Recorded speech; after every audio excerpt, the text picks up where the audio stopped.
The views, statements, and opinions expressed on the Coming Home podcast do not represent Fairleigh Dickinson University, its views, or affiliates. The content of these episodes are solely focused on the stories, memories, and journeys of FDU alumni.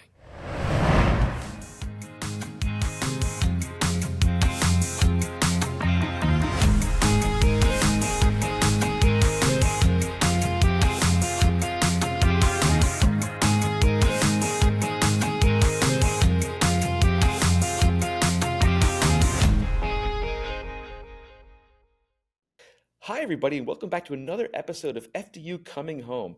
I'm your host, Michael Cannetti. And I'm Mike Ramos.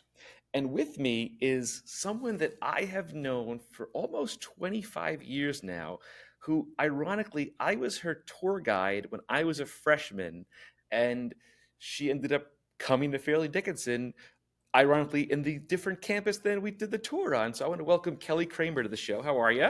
Hey, thanks for having me. I'm great. And it's funny because I was trying to tell my husband and others how I knew you, and that is exactly correct. I actually forgot about that. And then I was like, I'm not really sure how I met Mike. And then I'm thinking about it and I go, I think he was my tour guide, which is very funny. So yeah, that's exactly how we met. And, so thanks to Mike, largely to Mike, I ended up at FDU, but not the Madison. I'm very influential. What can I say? I'm definitely looking forward to meeting you and seeing where you go and where you've been, where you've come from. So this is exciting. So both you and Mike went to the Metro campus.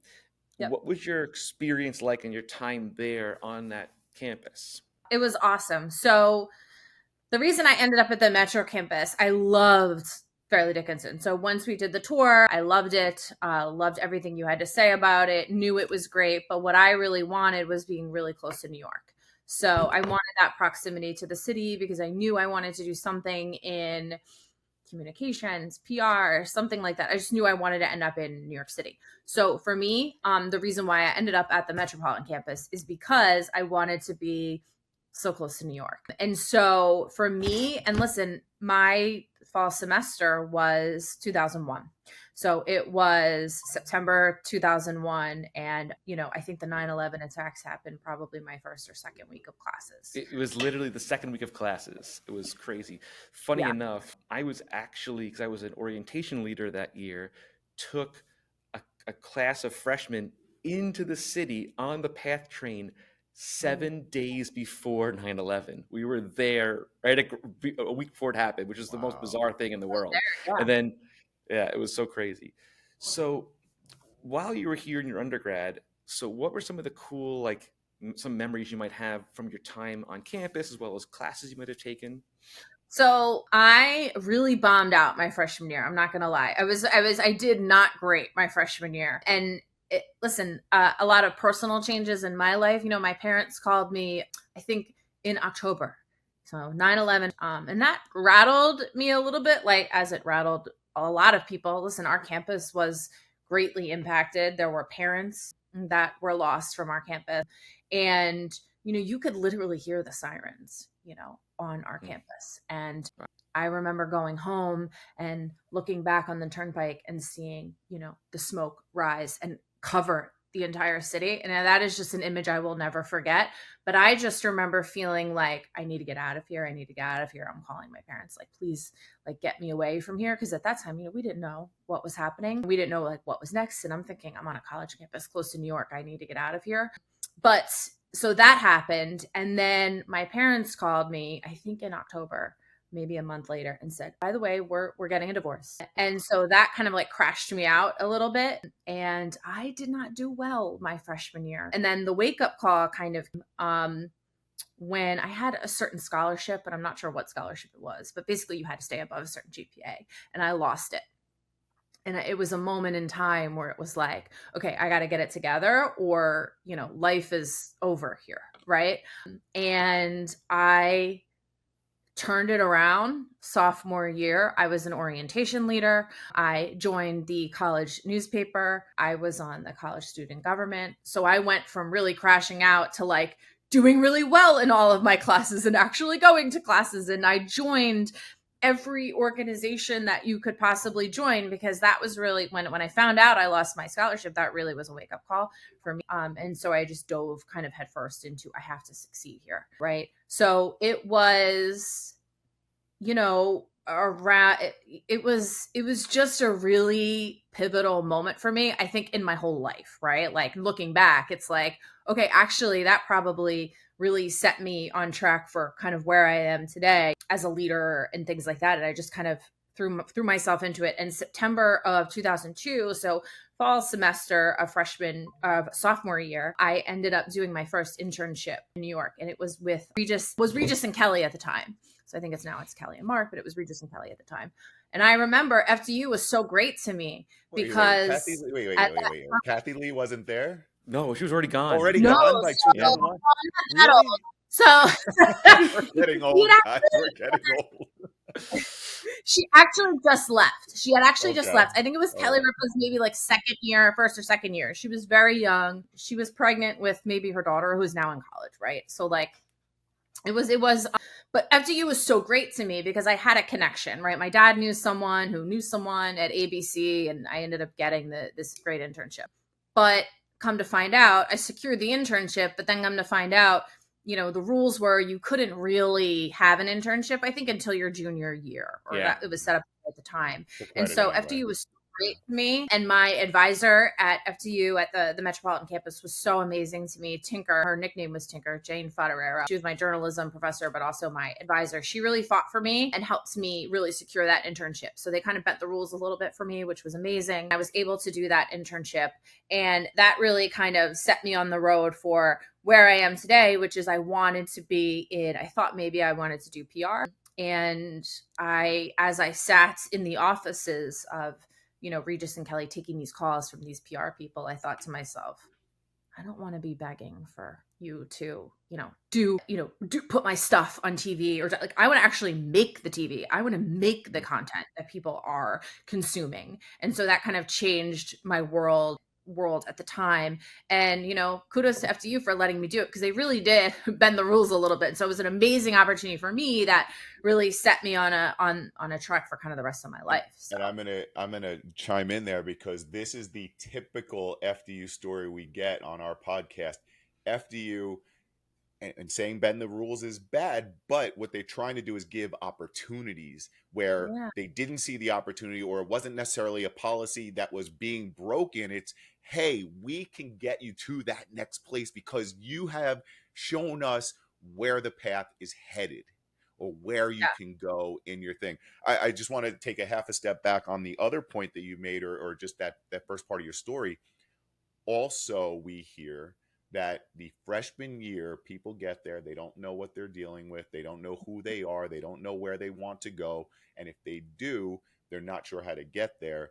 And then that pivotal freshman year, it's a wake-up call, it's a call to action that I need to be proactive in my own life, because maybe they were a little ignorant in high school, or didn't have the right path. And I just found your typical freshman year, while maybe 9/11 not being the best part of that conversation, but it's typical of everything we get to hear. So I love that FDU is changing lives. It's transformational every single time. And I love this is why we do this podcast, Mike. This is why we do it. Exactly. So on top of that, you turned it around so much that you were a Pinnacle Award winner.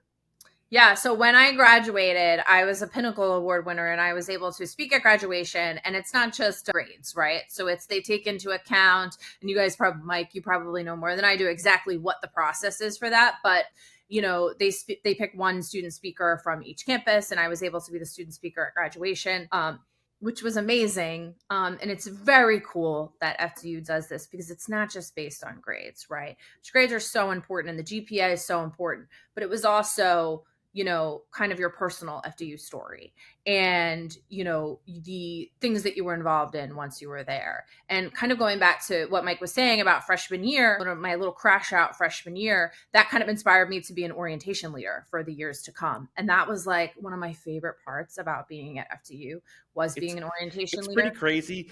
I had a crash out freshman year, and that made me want to be an orientation leader as well, which is so strange. Because you're like, okay, if I could help people maybe not make the same mistakes I did, or maybe help them feel a part of this or involved, or just if I could spot people that are maybe need a little extra help. And so being an orientation leader was probably one of my favorite things that I did at FDU. Same. It was very cool. I loved it. Yeah, it was really, really, really super fun. And so, yeah, that was, and yeah, I ended up being a Pinnacle Award winner, which was just really, really cool. And it gives me bragging rights, like for the rest of my life. That's a brush your shoulder off kind of thing. It's pretty cool. For sure. So the crazy thing about your journey after FDU is you've been kind of all over the place. You started out in Philly, and how did that sort of I know you're from South Jersey, right? Originally? Yep.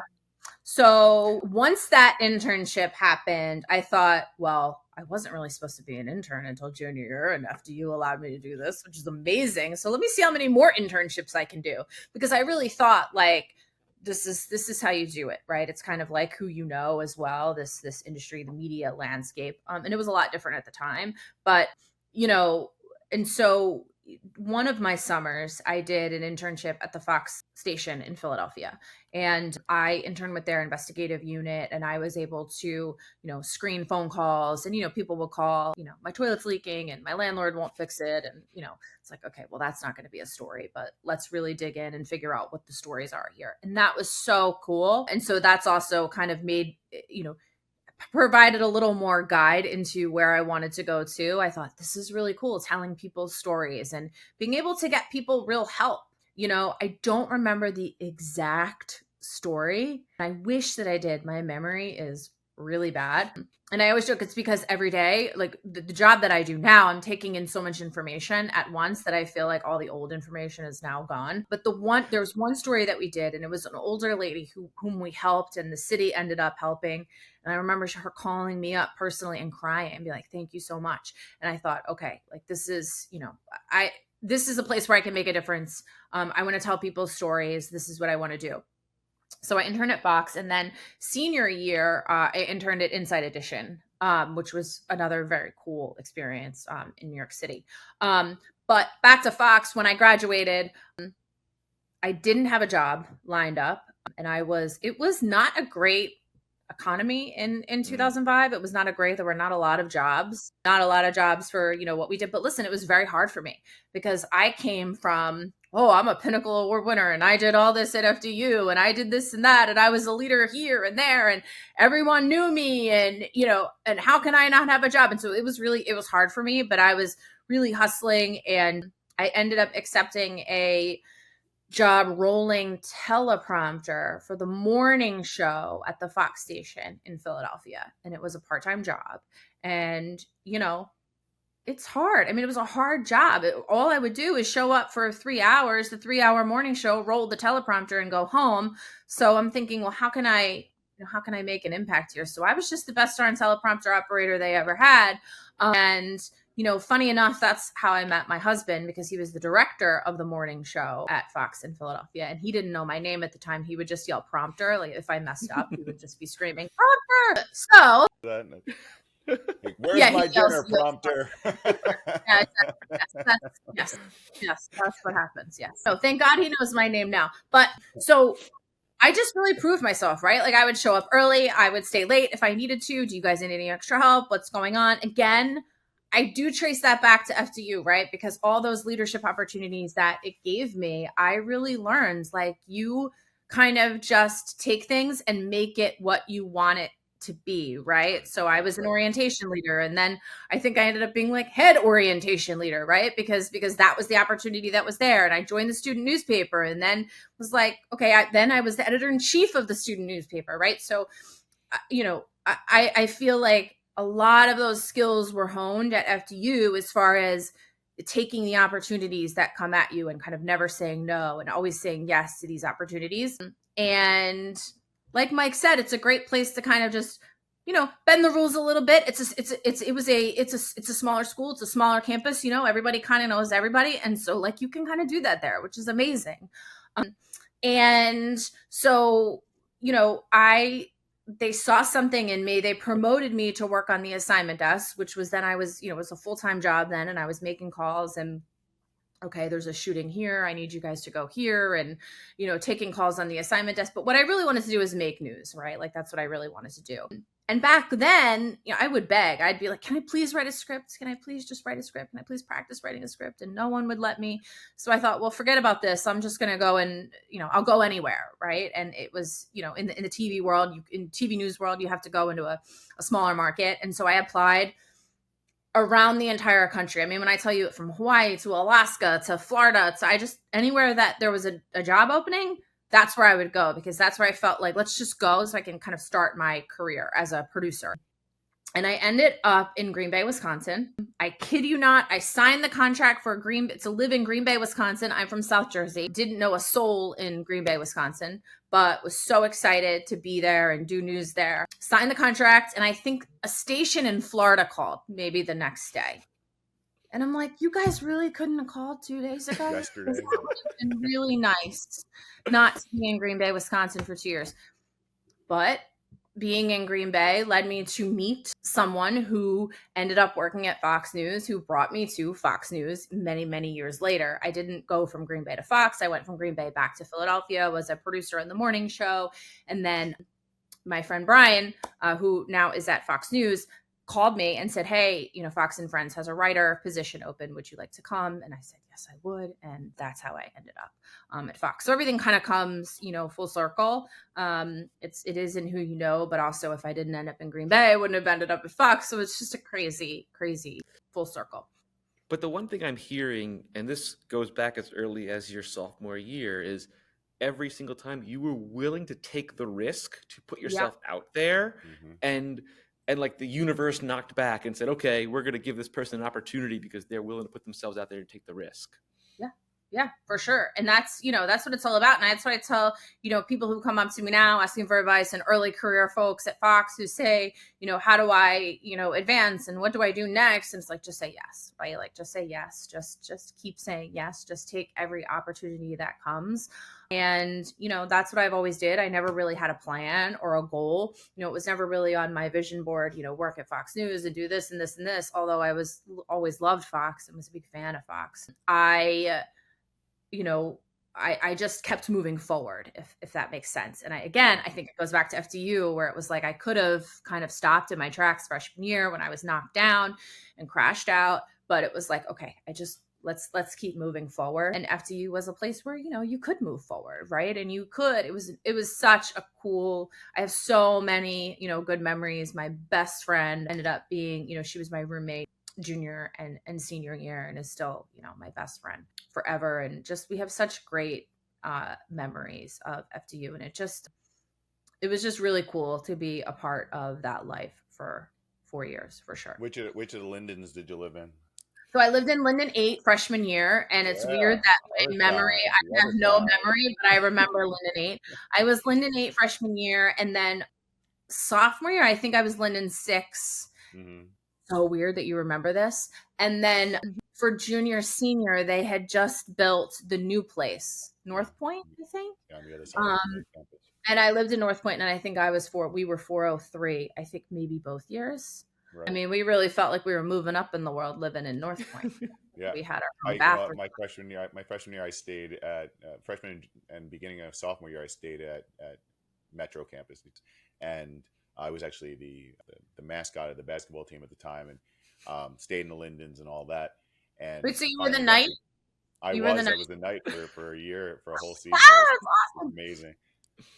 But then I went to the Madison campus, and I tell the story often that being able to experience both sides made a huge difference for me, because just knowing what Division I basketball looked like, and knowing what the social side of Teaneck or Madison Metro looked like, and then being, I thought I was going to work in New York, very similar to your story. I thought I was going to work in New York City and do all the things that us Metro people are going to just, New York is where our next step is. That's where we're going to be.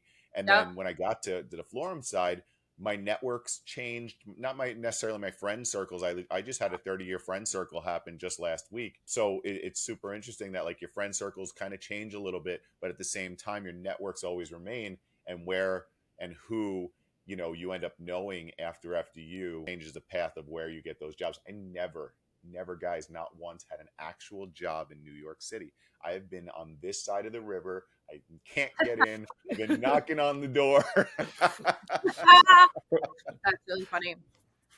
From someone who works in Brooklyn and I commute from Long Island to Brooklyn, it's not always butterflies and rainbows getting to the city. I'll tell you. Yep. So Kelley, Mike keeps telling me about this pizza place on your campus that is like synonymous with FDU students. Is it across the street from the Dickinson Hall? Oh, I don't remember that. What's it called? Come on. There's a Brooklyn brick oven, just like Patsy's in New York City, right? It's quite literally part of the family. It's been there. It's cash only, and I've been going there for 30 years now, and it's the most amazing. No, why? How have I not had this pizza? Brooklyn brick oven. Make it. Mike, at the end of this, we're just gonna have to make them a sponsor. Yes, we really should. We should just call them up. Just give us some ad time. I will remind you, my memory not so great. So I've probably been there. What I remember is Main Street, and there was a diner. The diner on the corner. The diner, that was really like our spot where we went, and we got the disco fries late night, and then you remember the pub too. Yep. So so we had the nightclub, the nightclub pub. We used to dance our butts off in that place in late 2000, late 90s, early 2000. The question I had about Metro Campus for you, what was your degree in back then? Communication. So I have a BA in communication studies. Yeah. And which buildings did you spend most time in while in because academically, for Mike and I, we just lived in Dreyfus on the Madison campus, and that was it. Right? I'm here right now. Yeah, he's there now. Yeah, probably Dickinson Hall and the Student Union building, honestly, because that's where we did the newspaper. And I think it was biweekly. And so biweekly Thursday night, I mean, I was up all night working on the newspaper, and it went to print Friday. And so I remember I have a lot of memories, sleepless nights, and our advisor, Tinker, God bless her. She would be up with us all night working on that paper. And that was pretty cool. I mean, seeing someone who was so invested in us and, journalism and stories and telling stories and was wanting to see us succeed and the paper succeed. I mean, I have so many memories of, Tinker late nights, 2 a.m. She's outside, puffing on her cigarettes and talking shop. And she was a newspaper gal from, back in the day when it was all about print. And she worked for, I think, the Asbury Park Press. And she's very, well known in New Jersey. Her name is, she passed a few years ago. But she has an incredible reputation, in the tri-state area. Yeah, I mean, that was, I will say, academically, we were all around, but I'm telling you that we spent a lot of time in that student union building on the first floor, the newspaper office, just every other Thursday night, you knew where to find me all night, 4 or 5 a.m. And then, most Fridays I would get up, senior year, I would, get 2 hours of sleep, get on the bus, go into the city, do my internship. I mean, I was doing 18 credits senior year, doing the newspaper, doing student government, and doing my internship, going into the city, 2-3 times a week. Was Jeepers still in the? Was Jeepers still there? Yeah. Like there was on the Metro campus. There used to be. The food court is still there, but there was literally a Jeep in the middle of the food court, and it was pink, and it was called Jeepers. And actually, my first introduction to Chick-fil-A on our student swipe card, you could go and just I spent every dollar on Chick-fil-A because it was there inside Jeepers. That's hilarious. Yeah. So I don't know. I didn't have Chick-fil-A in Jeepers. Wait, no. Mike, you have. I feel like you had a better food experience than I. That's what they say, apparently. The Jeep, I think, was gone by the time I got there, but Jeepers, the name remained. but I feel like there was artwork of the pink Jeep. So I know where the name came from, but yes, spent We a lot should of time. source it. We should source it and bring it back to life. I think there's a project here to be had. That I was gonna say that actually would be amazing. Let's do Right? it. Let's That find the would be Jeep. pretty cool. Find the pink Jeep. I'm all about it. So, Kelley, I mean, I've literally, I think the only times I've ever been to campus was one time that I came to visit you, and then once when I was an admissions counselor at another college. I came for an open house. So I've never actually been on the footbridge, and everybody talks about this footbridge. What's so Oh, yeah. special about it? Over the Hackensack River, yeah. So it was actually brutal during the winter time because it was, so cold walking over that bridge, because that's how you would get to, I think Dickinson Hall was on the other side of the campus on the Hackensack side. So the footbridge connected the Teaneck and the Hackensack side. And yeah, sometimes it was brutal walking over that footbridge. But yeah, it connected both sides of the campus. And, it was like, you would pass Jeepers on the way, and everything's coming back to me. And the thing is that also there were a lot of geese along the river. And so sometimes, do you remember the geese? That was a thing where we would hear about folks, messing with the geese and then getting attacked. And, and I'm like, well, you probably deserved it. I don't know. I'm just saying. But I left the geese alone. I never had a goose attack. So, but yes, there were. Based on your story, we need to get you back to campus. And here's why. Mike asked a question. Over the past 3 years, they've renovated the bridge and they've turned it into a community space. They've actually, you can sit and do your homework and read your book and enjoy this lovely, beautiful, they put flowers and trees and you kind of walk, you can feel like it's a sense of you're still on campus, you're still home, and it even blocks the wind a little bit, when you're trying to get to Dickinson Hall in the cold, but it's more of a community space than it is just a footbridge over the river. So I come home and check it out. Yeah, I haven't been back to campus in a while, actually, and I would love to. I mean, I even just talking about it, even just having a conversation about FDU, I get all, sentimental a little bit, and so I feel like being everybody does. Everybody gets this like sentimental nostalgia feeling. It's wild. It's I would probably be emotional to go back, there's so many memories, so you're saying, oh, the footbridge changed. It's like the footbridge changed. So it's really cool. It is true. Everybody gets emotional. Like, the first time I came back here to teach, I got very emotional walking around campus and just like, wow, just taking it all in. And you get these like waves of memories and things like that. And it's just, I don't know, there was just something for me very special about this place. And I love the fact that you have these, faculty members that were mentors and we're encouraging you to drive towards your goals, which I think is so cool and fantastic. And the fact that we still remember them, which is amazing, which is great. I mean, listen, we had he had a very fancy title. His name was Richard Panacucci. And I don't know, do you know who that is, Mike? Do you know who Rich Panacucci?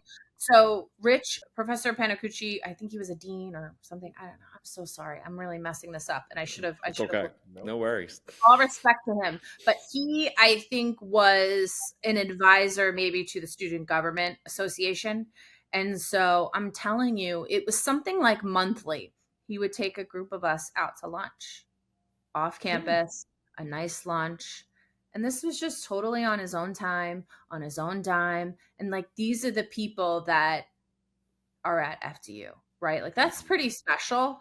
I believe he came to my graduation party. I mean, this was someone very special to me. My advisors were very special. But looking back, you think that if you go to a big time school or if you go to a bigger campus or if you like, these are the things that are not happening. These people were really central in my college experience. Our dean of students, at the time, Michelle McCroy Hines, I think, was fantastic. Like, we could get personal time with these people, right? Ed Morton was the dean of students, I believe, at the time, or dean of something like social life or something. Again, fancy titles. I'm so sorry. I'm disrespecting the title, but whatever he was, like, these are the people, like, and his administrative assistant, Wendy, was so amazing. And, just thinking about all of these wonderful people that, you had access to that maybe you would never have access to if it was a major campus. But I mean, the fact that this, Dean was taking us out to lunch. I mean, I remember I look forward to that because I was like, oh, I'm getting a good lunch. And, you're living off of, ramen noodles. That's right.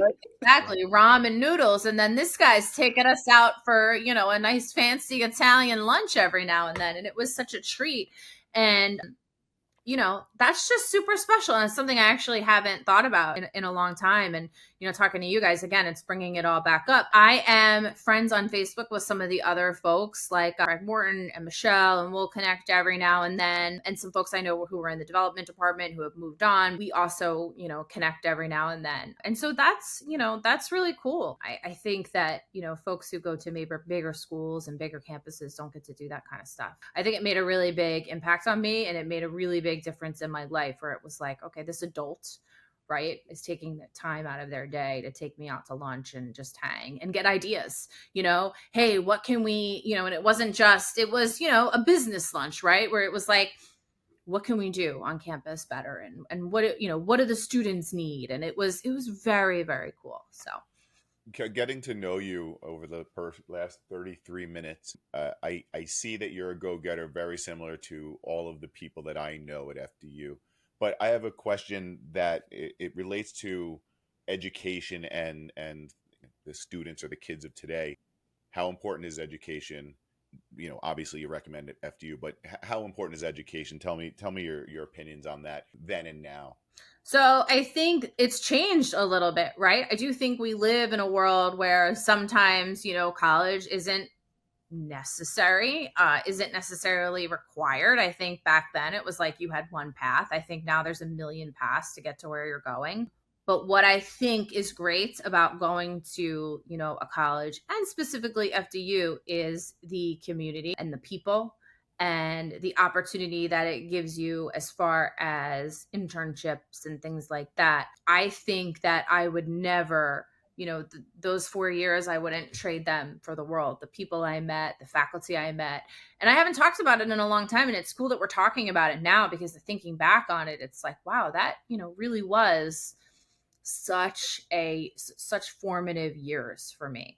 So it's about the education, but it's also about everything that comes with it, right? It's about going to Jeepers and connecting with people. It's about, joining the student government. It's about freshman orientation. It's about being an orientation leader and making a difference in someone's life that maybe, they would have bailed out a freshman year, but they remember talking to you at orientation. So it's about a lot more than education. It's about the connections that you make and the opportunities, to be a leader. And again, specifically at FDU, I mean, it was such a small campus, and really you could kind of do anything you wanted to do. I mean, you wanted to go in and be the editor-in-chief of the newspaper. Okay, well, just go say you want to be the editor-in-chief and see what happens, right? You want to join the student government, let's do it. And so that, I think, is what's really special, particularly about FDU. I think that my degree is one thing, but I think the experiences that I had there is what really has marked,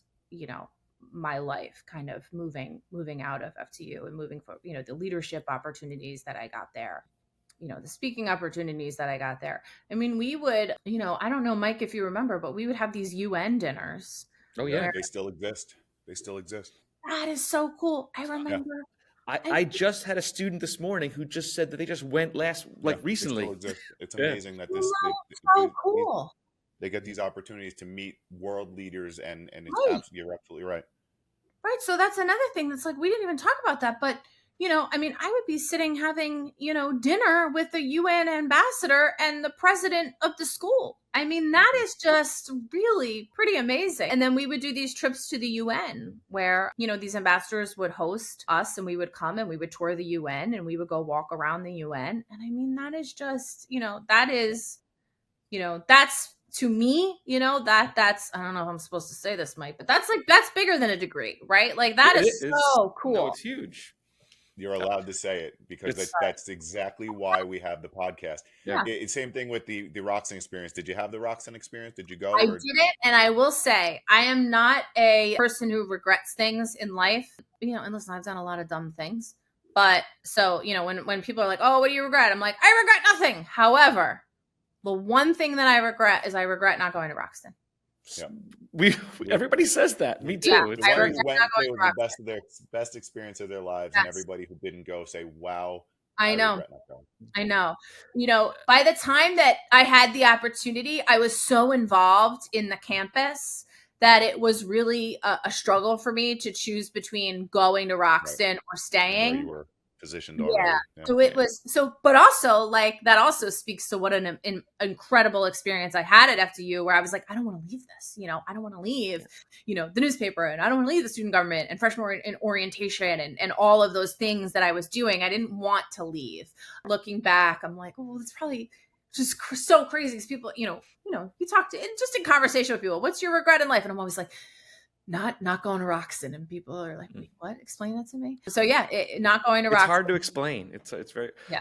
Kelley, I gotta say, you should really teach a class here, man. I think you would be or even just do a seminar or something, just to like inspire people about your journey and how being a hard worker and go getter will propel you in your career. I think you'd be so It's good at true. teaching. I would love to invite you back to some sort of a mentor program where you can have a good speak with the students that are on their way out. Maybe we focus on the communications community and really focus where you are, where you're going. And so it kind of leads me to a question: where are you now, and where are you still going? Yeah. So I am at Fox News, and I am the managing editor of Fox News Digital. And so what that means is that I help oversee content on foxnews.com and foxbusiness.com. And my primary focus is breaking news. So anything that's happening in real time. So those push alerts that you get to your phone, my team is doing those breaking news push alerts. It is. You're the one bombarding my notifications on my phone. Sorry. And listen, we reach a lot of folks. It's crazy to think how many people you do reach, but it's an amazing responsibility, and I love it. I love every second of it. A lot of people ask, listen, I'm married, I have 2 kids. A lot of people ask, and it comes up often from especially women who are starting off at Fox or anywhere really in life, and they'll ask, how do you do it? What's the work-life balance? And I think that's a lot of concern for people coming out of college too. And what I say is, number one is you have to love what you do, because there really is no balance if you don't. And I really love what I do. I love what I do. I love the people that I work with. I love the company that I work for. And so that's number one. And I think, it has to start from there. So I always tell people, if you're not loving what you do, and you gotta go look somewhere else, because you're never going to be able to find balance if you don't really love what you do. And I really love what I do, and it's very exciting, and it's different every single day. You just don't know what you're going to walk into. Listen, I did live TV for many, many years. I worked overnights. I think I did 15 years overnights, like true overnights, because I did morning TV. I loved morning TV. And one day I kind of woke up and I was a little bit bored with what I was doing, and I felt like I could do more. And Fox is a great place where you could just kind of go knock on doors and say, hey, you have an opportunity for me? And so my current boss was just moved over from the TV side as well to run the digital side. And so I kind of knocked on his door and said, hey, I'm Kelley. I work on Fox and Friends, and this is what I do. And, could I help you? Maybe, I don't know, but I just wanted to let you know who I am. And he called me about 6 months later, and he said, I have a job for you if you want it. And I said, yes, I do. And that's how I ended up switching from the TV side to the digital side. But I think it's also a testament to how great Fox is, where, that the kind of company where you can kind of bounce around and you get different opportunities. But also, that was me working, this is year 14 for me at Fox. And, but also, that's a testament to me just always saying yes to whatever the next opportunity was. I was able to kind of gain a reputation inside the company where I was a really hard worker. Right. And I always joke that I was not necessarily the best at what I did, but I was always the hardest working person in the room. Right. Like I would always say yes to anything you wanted me to do. Oh, you want me to work 6 days? Sure. You want me to work overnight? Sure. You want me to work weekend overnights? Sure. No problem. I said it with a smile on my face, and I just kept going. Right. And so now, and I say this to people too, like, say yes until you can earn the right to say no. Right. I have kind of now, when I say no, people are like, okay, she must be, on her deathbed or something. Like she really can't do it. Because I love my job and I love the people and it's such a great, and so that's where I am now. And as far as where I'm going, I think I'll be with Fox for, a very long time, as long as they'll have me. I think we are building really new and exciting things right now in the digital space and in the social media world. And so it's really expanding right now. We're doing really, really super cool things. And so I love that I'm kind of at the tip of the spear and part of that. And so I would just love to be here, forever. Is Fox adopting and or pushing forward with AI? That's where the world is moving, right? I went to the doctor's office the other day with my son, and the doctor got out his phone and put it down and said, I'm going to use AI to record our conversation, and AI is going to help me, not diagnose necessarily, right, but will help parse out this conversation. And then he sent me what that looked like, what that transcript looked like. It was amazing. Yeah. So I mean, we are just so we are at a time where we all have to adjust and we all kind of have to embrace it, because that's where we're going. Thank you for answering the way you did, because I just came back from a conference, Marketing AI. It's a pivotal time to be receptive of it, to transform it, to figure it out and become really just a practitioner in it. Because I got one for you. Imagine for a minute that agents are going to be the visitors to your website, not the human. And the human is just asking the agent to go take a question, go get an answer and bring it back, right? The user's not the user may not actually be the audience. We're all just kind of along for the ride right now, and we're all just educating ourselves. I would say we're kind of at the education point where we're all really educating ourselves on how it works and how to use it and how to not use it, right? I think that's important too. I joke with, my team that I'm like, can't teach an old dog new tricks. And I'm like, oh, I just want to, go back to when everything was on tape and I was printing scripts and everything was in. It's like, that's not the world. I have to, kind of allow to learn and adopt. And so right now we're really at the learning stage, and we're really figuring out, the guardrails for it too, right? Because the guardrails are super important, because and our moral and ethical world of it. Yeah, for sure. And our audience is always first and always top of mind. And so for us, we're always thinking about how we can serve the audience better. Kelley, I got to say, this was amazing conversation. I'm just blown away. I'm so glad we're getting to catch up after all this time. It was so cool. I know. Well, I'm like, you want me? Okay. Listen, you're fantastic. Do you have any final thoughts about your memories, your times at FDU, and so on, and so on and so forth? I'm just so thankful. I'm just so thankful that I had those 4 years there. I think it was, in thinking about doing this and going back to the 4 years at FDU, I mean, just met the best people from, the staff to really everyone there. And I can see how my experiences there have kind of led me to where I am today. And I'm a very, I really believe that, everything happens for a reason, all of that stuff. And I know, why I wound up at FDU. There were a few schools that I was looking at, but really FDU. It was me. It was Mike. It was Mike. It's true. You caught me after all these years. That's why. But really, FDU stood out. I mean, I think that I picked it because of the proximity to New York, and I knew that, but it ended up being so much more, right? Like, it was very cool to have that proximity to New York, but also it ended up being a place where I, found my best friends, where I was given opportunities that I never would have thought that I would have had. Again, UN dinners and sitting with ambassadors to the UN and sitting with the president of the school and really getting to be involved, and, orientation leader and student government. And it was, I don't know. It's just very cool. You guys have me like all emotional now thinking about FDU, and I'm like, I want to go back. So invite me back, Mike. I will come back. Yeah, absolutely. We have so many events on campus. Feel free to get online and look at the events calendar, because there's always something to see and or do. Especially in the spring, we've got the Pinnacle Awards and what we call FDU Forward now. It's kind of Charter Day.